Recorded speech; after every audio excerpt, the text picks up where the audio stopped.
World Affairs Roundup, next on International Focus. The Institute of World Affairs at UWM and Milwaukee Public Television present International Focus, a global magazine linking Wisconsin and the world.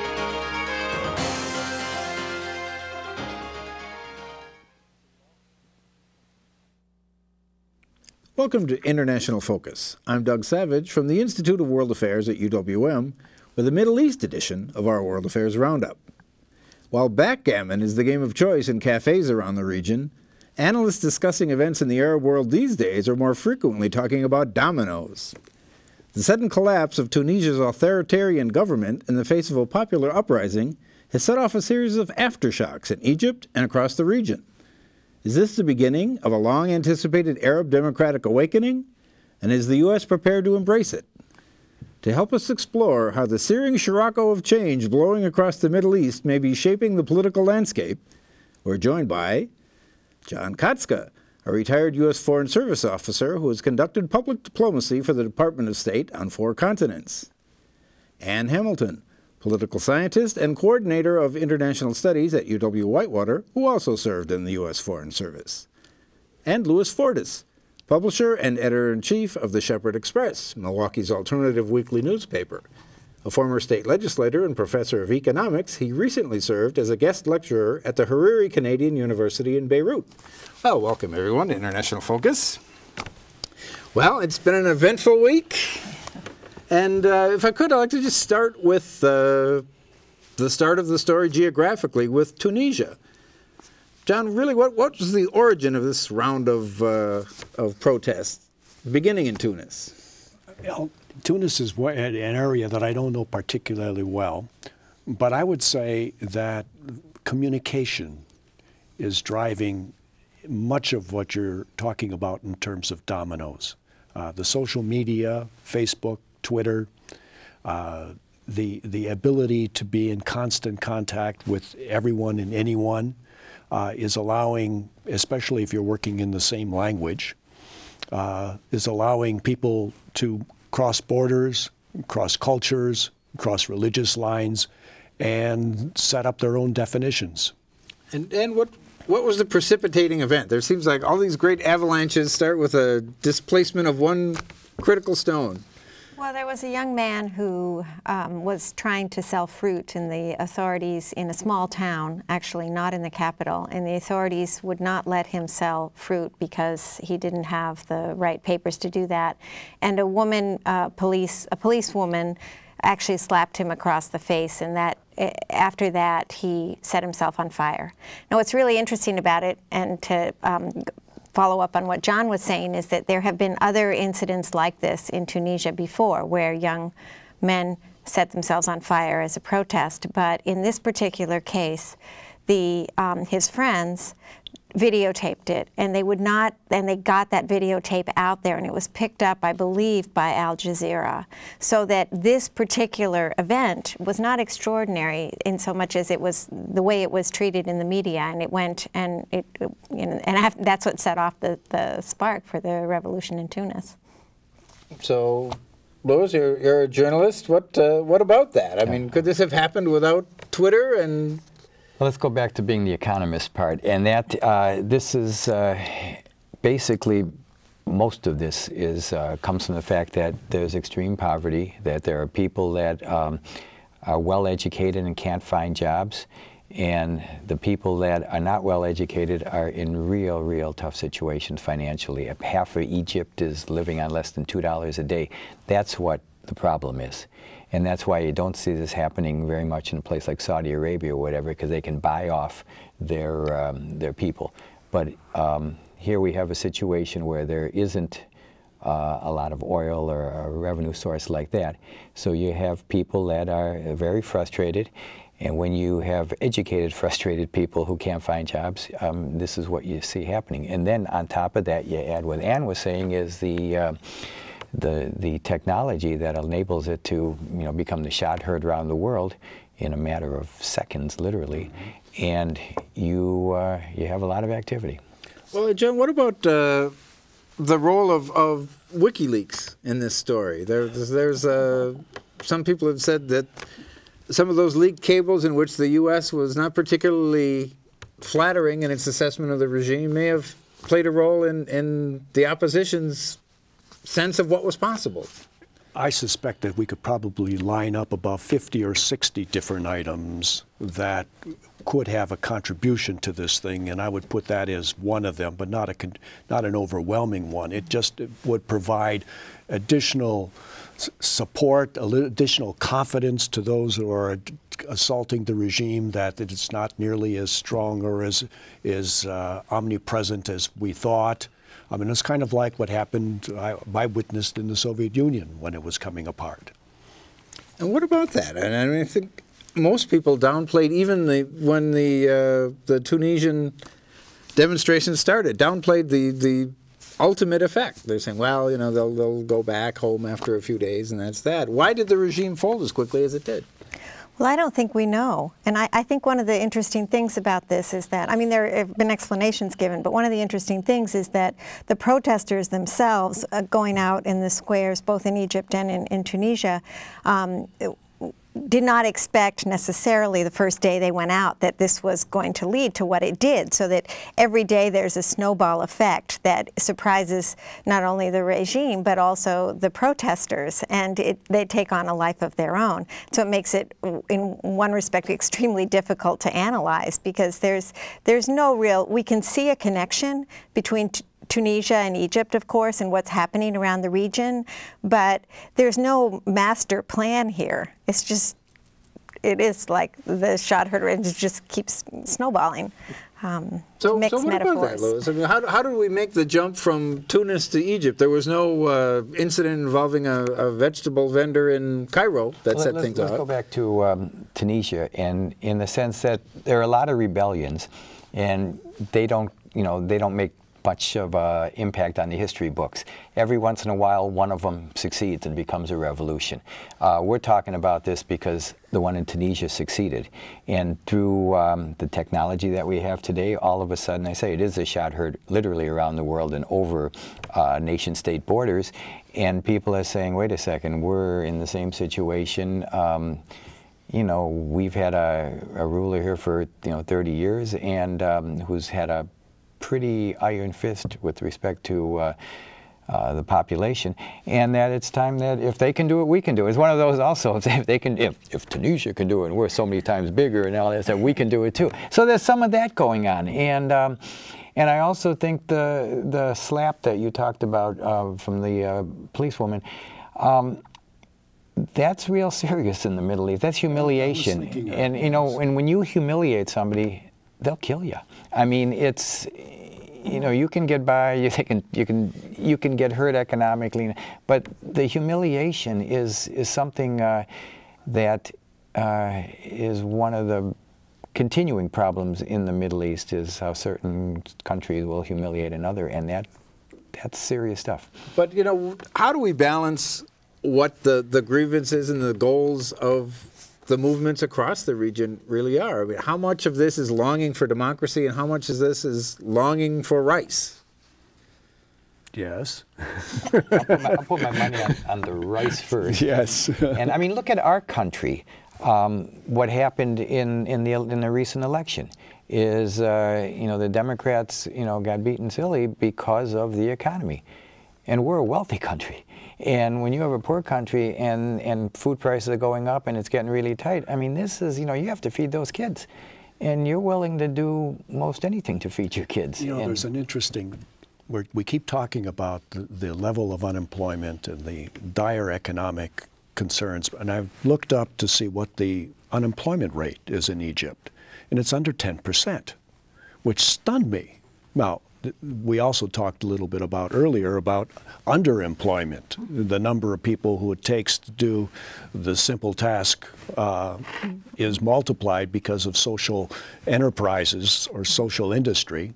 But it's the young people that are the driver in this particular case. And I think it goes back to something you said earlier about getting educated, being pushed up through the system with no future. Let me go back to your unemployment rate. I mean, we have enough trouble in this country defining what it means to be unemployed.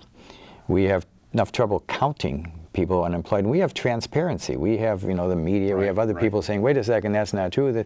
I mean, here you have the Mubarak government telling us what the unemployment rate is, and you know, so I mean, I would not bet on that 10% figure by any stretch of imagination. And how do they define employment? I mean, if you had, you know, you carried something for somebody and they gave you a tip once a week or something, is that employment in their eyes? I don't know. So I just, I mean, if you've been in those countries, and I'm sure you have with your work, and I mean, there are people all over the streets who are unemployed, who are poor, who are desperate. And you can't park your car in Egypt without somebody, in Cairo, without, you know, having to give somebody something on the street just to, quote, watch your car. But it's just a way to, you know, put some food in somebody's mouth. Yeah. Right. And you said that, you know, do they want democracy or do they want rice? I think that they definitely want the rice, but it's more of they're angry. They called the day, in Cairo it was the Day of Rage, and they're calling for days of rage in other places. So it's more, they know what they don't want, and they definitely want to get rid of certain leaders who they associate with, quite rightly, with tremendous corruption and oppression. So, and part of the fact that these sort of took off without really knowing what was going to happen is they don't have a coherent plan. So I don't think they really do know what they want, but they do know what they don't want. And who are the they? Let's stick to Egypt at this point. I mean, who's out there? Well, young people. Yeah, a lot of young people. We're talking very little. There's very little political opposition that is credible. The Muslim Brotherhood has been late to the table in participating in this, and is not as strong a phenomenon in Egypt as we would like to think in this country. Let me add something to the democracy question.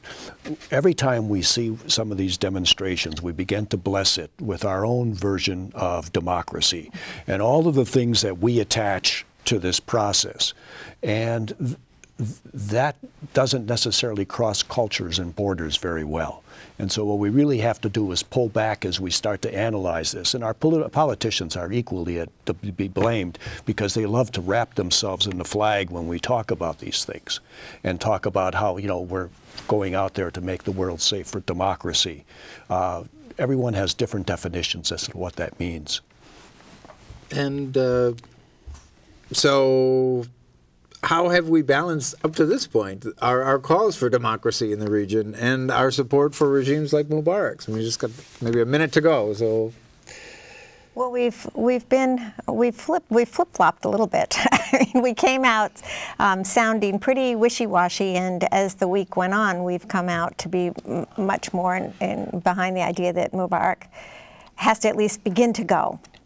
Diplomatically, we would say we were cautious at the beginning of the week in terms of things we said. I mean, and as we were cautious, as you say, for good reason, because there are two sides. I mean, if we push too hard, then this is going to be a puppet of the U.S., and that person is going to be discredited. If we don't push enough, then we're hypocritical because of what we say and what we actually do. So it is a fine line, and it does have to come from the indigenous population. Absolutely. Mm-hmm. At the same time, if we're in a role that's kind of preventing that by supporting Mubarak and by giving, the tremendous $1.5 billion to $1.5 billion to $2 billion a year, heavily going to the Egyptian military, we're playing in that game. So the question is, are we working against the people? And if so, then do we have to come out strongly to kind of show some balance? I think it's very complicated. Well, we'll continue and maybe touch on some of the other areas in the region that are seeing some action. But first, we're going to take a short break. We'll be back shortly with more International Focus. The Institute of World Affairs presents our community with a range of public programs relating to global issues, U.S. foreign policy, and the world economy. For more information about the Institute of World Affairs, call 414-229-3220 or visit our website at www.iwa.uwm.edu.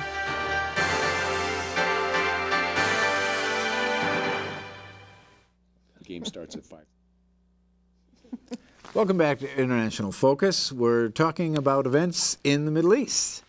Well, let's look at some of the other countries that have seen some level of protest. Nothing on the scale of Cairo, of course, but let's start with Jordan. John, what's been going on in Jordan? Well, Jordan has been ahead of the curve in many respects in diffusing the opposition. For one, the Muslim Brotherhood is a legitimate political party there, and the king has started on his own some reforms. And in fact, I listened to the on Friday to the press conference at the State Department, and we mildly endorsed what was going on in Jordan in terms of how we're dealing with this. Mm-hmm. The king is about as smooth a leader as any leader, currently in existence, and his father was the same way. I mean, these folks know how to balance the situation because the majority of the population are Palestinians, and it's ruled by non-Palestinian. I mean, it's and it's a complicated game, and he is he's a very sophisticated fellow. So I would put my money on his surviving. So, for example, one of the things he did very early on was sack the prime minister. Right, and he appointed someone who has gotten quite a bit of support. I mean, people are looking at this favorably as being an astute move. Okay. What about going a little further to the east in Yemen? Well, there have been protests in Yemen, and that's a really interesting situation because there's a lot of poverty there. Of course, the U.S. has been working closely with... Very complicated for us. Yes, the U.S. has been working very closely with Yemen because of its role in fighting al-Qaeda and all the counterterrorism in that area. The leader there did make a statement that surprised people initially that he would not run for re-election in 2013, I believe. But some people aren't sure that he's actually going to. Yeah, it is a long time off. So they're sort of playing both sides, trying to see what happens. But there is also potential there for a lot of unrest, particularly if the dominoes fall in Egypt. Well, and one of the common threads, Louis, up to this point, is these have all been regimes very closely tied to Washington. Now, there was some beginnings of demonstrations and dissent in Syria, but it really fizzled and hasn't gone anywhere. Now, is the fact that they don't have the U.S. connection relevant to that? I'm not sure. I don't know. I just know that they're a little less advanced in some ways, Syria, than some of their neighbors, certainly Lebanon. And so I don't know. In the leader there, the optometrist, what's his name? Right, Bashir. Bashir, yes. He's been as ruthless as Daddy was, and so I don't know. I mean, it may happen. I mean, I think if Egypt goes and if Yemen goes, then it may happen. The thing that's interesting is when you get people on the street and you're trying to organize something like this, you need a focal point. And the focal point has to be pretty simple for people to understand. And if you can take all the ills and blame it on the leader, then what you have is a very clear goal: get rid of the leader, and we'll be in good shape. And so that's why it's real tough for the head of Yemen or anybody else to start saying, well, I'll only do this for a couple more years. I mean, they are the almost the embodiment of both the problem and the goal. And so when you have something like that, anything short of him being out is failure, right? Then you went back home, as a loser. So the way these things get set up, and it's almost necessary because you need to be able to simplify it so people have, a sense of what they're doing. Then it becomes an all or nothing. Then it becomes serious. You referenced Lebanon. I know you spent some time there recently. 6 years ago, what was dubbed the Cedar Revolution in Lebanon was widely touted as sort of the model. So when this democratic upswelling occurs in the region, this is what it would likely look like. Now, we've had some recent changes. You want to talk a little bit about what's happened recently in Lebanon? Well, first of all, I mean, you start out with, here's a country with a little over 4 million people. And there are 18 serious religions, and the government is what they call a confessionary, which is a blending of religion and politics. So the president has to be a Maronite Christian, the prime minister has to be Sunni Muslim, and the Speaker of the Parliament has to be a Shia. And so you start out with this very complicated situation. Now you have, when this was first developed, the Maronite Christians were slightly over 50%. Now they're no longer. And so, you know, it's hard to change these various things. So what I'm saying is Lebanon's a democracy. I mean, first of all, Lebanon is a democracy. But there are all these other complicating factors. They had a 15-year civil war. They had a prime minister, Hariri, at actually the university that I taught at, he founded 10 years ago. And he was trying to bring all the factions together, and he was doing quite well. And then on Valentine's Day in 2005, they blew him up. So, so everyone thought it was Syria, and they were, in the Cedar Revolution was basically an effort to push Syria out of controlling Lebanon, which they had done for the past 30 years, and they were successful at that. And now there was, they also convinced the UN to put together an investigation as to who killed Hariri, and now indictments are going to be coming down, and everyone thought it was Syria. Even this summer when I was there, I had dinner at the home of a criminal judge in Beirut who is going to be one of the people on the tribunal.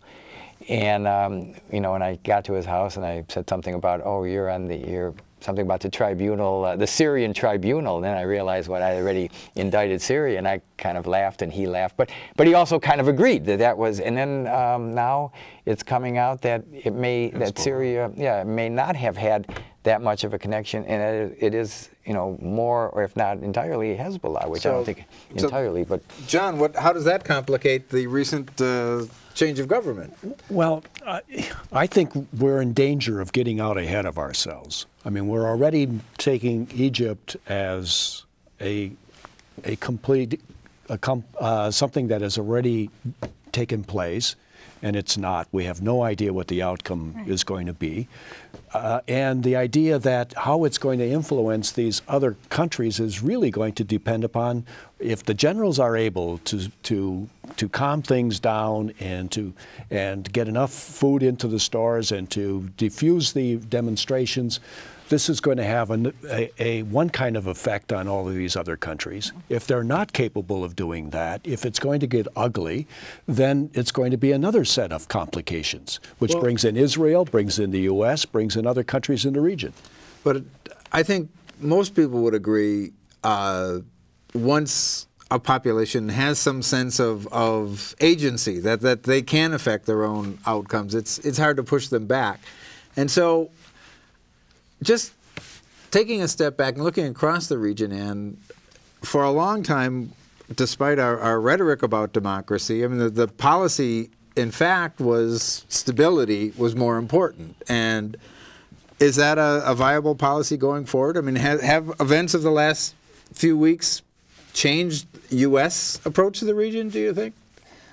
Well, I don't know as if anybody in the U.S. government right now knows if they chose stability. I'm not sure they know how to achieve that, because no matter what, Mubarak is leaving, I mean, in 7 months, if not sooner.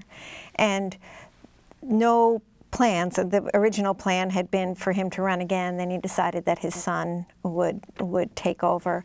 But we don't know who's going to take over. Now, it could be the military. The military could step forward, and that could provide for more stability. But the United States obviously has to try and do the best that it can through its diplomacy to look out for its interests. But I think we've all realized here that it's a very difficult situation that we're in, and it's very, very difficult to see how the various decisions that we make are going to play themselves out. And I think John alluded to that too, that it's just really hard to tell what's going to happen. Our foreign policy is constantly constrained by two goals. One is our idealism and our values, that who we are and what we represent. And then there are the more pragmatic approach, the realist approach of what are our national interests. This is a classic example. James Baker just gave an interview to the Foreign Affairs raising this very point that we haven't seen such a good example since the collapse of the Soviet Union. Well, we're going to have to leave it there. Certainly something to watch in the days ahead. To our loyal viewers who stuck with us on Super Bowl Sunday, you can now hit your remotes and go to kickoff. And we'll see you next time on International Focus.